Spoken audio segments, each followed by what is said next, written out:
చరిత్రలో ఎంతో మంది పుడతారు, కానీ చరిత్రను తిరిగి రాసేవారు అరుదుగా పుడతారు.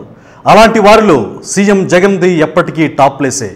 ఆంధ్రప్రదేశ్ మాజీ ముఖ్యమంత్రి వైఎస్ రాజశేఖర రెడ్డి మరణానంతరం ఊహించిన పరిణామాలతో ప్రజల కోసం బరిలో దిగిన జగన్ ప్రస్తుత పరిస్థితుల్లో తలపండిన నాయకులతోనే తలకిందుల ఆసనాలు వేయిస్తున్నారు. మహామహులకే రాజకీయాలు నేర్పిస్తున్నారు. ఉమ్మడి ఆంధ్రప్రదేశ్లో ఇప్పటి వరకు ఎంతో మంది ముఖ్యమంత్రులను చూశాం. వాళ్ళ కుమారులు ఇప్పుడు ఉన్నామంటే ఉన్నామన్నట్లు రాజకీయాల్లో మినుగురు పురుగుల్లా మెరుస్తున్నారు. కానీ జగన్ మాత్రం డైనోసార్లా ఏపీ పొలిటికల్ స్క్రీన్ను దున్నేస్తున్నారు. అందుకే ఆయన ఢీకొట్టడానికి కాకల తీరిన నేతలే కూటమి కడుతూ కుట్రలు పన్నుతున్నారని చెప్పుకుంటున్నారు.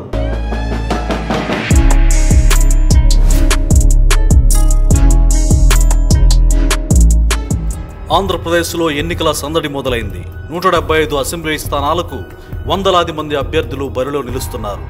అందులో మాజీ క్రీడాకారులు, సినిమా నటులు, పారిశ్రామికవేత్తలు, వ్యాపారాలు, రాజకీయ నాయకులతో పాటు డాక్టర్లు, లాయర్లు, ఇంజనీర్లు, ఉపాధ్యాయులు, జర్నలిస్టులు ఉన్నారు. ఇలా పలు రకాల విభాగాలకు చెందిన యోధులంతా ఈసారి తమ అదృష్టాన్ని పరీక్షించుకునేందుకు బరిలో దిగుతున్నారు. వీరితో పాటు పొలిటికల్ బ్యాక్గ్రౌండ్ ఉన్న బాహుబలి లాంటి నేతలు కూడా ఈ ఎన్నికల్లో పోటీకి దిగుతున్నారు. ఉమ్మడి ఆంధ్రప్రదేశ్ను కొన్నేళ్ల పాటు ఏలిన ముఖ్యమంత్రుల కుటుంబాల నుంచి సైతం తరువాతి తరం వాళ్ళు పోటీకి సిద్ధం అంటున్నారు. ఈ జాబితాలో చూస్తుంటే రాష్ట్ర ముఖ్యమంత్రులుగా పనిచేసిన వారి కుమారులు 6 ఈసారి ఎన్నికల బరిలో నిలుస్తున్నారు. నంబర్ 1 వైఎస్ఆర్ కుమారుడు ముఖ్యమంత్రి వైఎస్ జగన్మోహన్ రెడ్డి. నంబర్ 2 ఎన్టీఆర్ కుమారుడు నందమూరి బాలకృష్ణ. నంబర్ 3 నాదెండ్ల భాస్కర్రావు కుమారుడు మనోహర్. నంబర్ 4 నారా చంద్రబాబు కుమారుడు లోకేష్. నంబర్ 5 నేదురుమల్లి జనార్దన్ రెడ్డి కుమారుడు రామ్ కుమార్. నంబర్ 6 కోట్ల విజయభాస్కర్ రెడ్డి కుమారుడు సూర్యప్రకాష్ రెడ్డి. ఇక ముఖ్యమంత్రి వైఎస్ జగన్ ఇప్పటికే కడప నుంచి 2 సార్లు ఎంపీగా గెలుపొందారు. 2014లో ఎమ్మెల్యేగా గెలిచి శాసనసభలో ప్రతిపక్ష నాయకుడిగా రాష్ట్ర రాజకీయాల్లో కీలక భూమిక పోషించారు. 2019లో మళ్లీ గెలిచి ముఖ్యమంత్రి పీఠాన్ని అధిష్ఠించారు.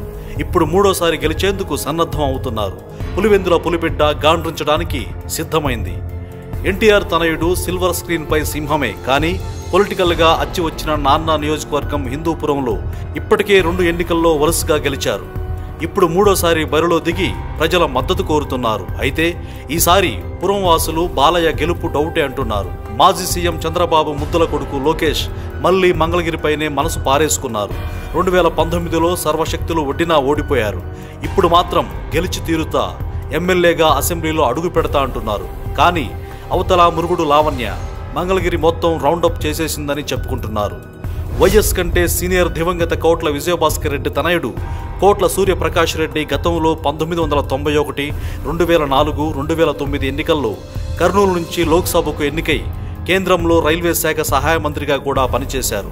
ఇప్పుడు డోన్ నుంచి అసెంబ్లీకి పోటీ చేస్తున్నారు. వీళ్ల బ్యాక్గ్రౌండ్ బాగున్నా కేడర్ను పట్టించుకోలేదనే అపవాదు కోట్ల ఇంట ఈగలు, దోమలు తిరిగినట్లు తిరుగుతూనే ఉంటుంది. నేదురుమల్లి జనార్దన్ రెడ్డి తనయుడు నేదురుమల్లి రామ్ కుమార్ ఫస్ట్ టైం వెంకటగిరి బరిలో దిగుతున్నారు. రాజకీయాలు అచ్చొస్తాయా, మొదటిసారే ఇంటికి పంపుతాయా అన్నది వేచి చూడాల్సిందే. ఎన్టీఆర్ అమెరికా వెళ్ళినప్పుడు హఠాత్తుగా ముఖ్యమంత్రి పీఠం అధిరోహించిన నాదెండ్ల భాస్కర్ తనయుడు నాదెండ్ల మనోహర్ జనసేనలో నంబర్ 2 పొజిషన్లో ఉన్నారు. సింపుల్గా చెప్పాలంటే పవన్ను మించిన మెచ్యూరిటీ రాజకీయాలు చేయడంలో మనోహర్ది అందవేసిన చెయ్యి. 2004, 2009లో కాంగ్రెస్ తరఫున తెనాలి నుంచి అసెంబ్లీకి ఎన్నికై కొన్నాళ్ల పాటు స్పీకర్గా కూడా పనిచేశారు. ఇప్పుడు జనసేన నుంచి తెనాలిలో మరోసారి తన పొలిటికల్ ఫ్యూచర్ను డిసైడ్ చేసుకోవాలనుకుంటున్నారు. అయితే తాత తండ్రుల పేర్లు చెప్పుకొని గెలిచే రోజులు కావివి. నువ్వేమిటి, సమాజానికి నువ్వేం చేశావు, నువ్వేం చేస్తావని చెప్పుకుంటే తప్ప ప్రజామోదం దక్కని రోజులివి. మరిప్పుడు వీళ్ళలో ఎవరిని ప్రజలు ఆదరిస్తారో, ఆరాధిస్తారో చూడాలి.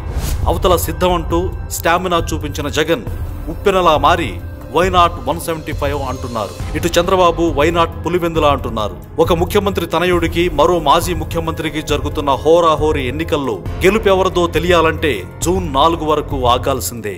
Please subscribe .news.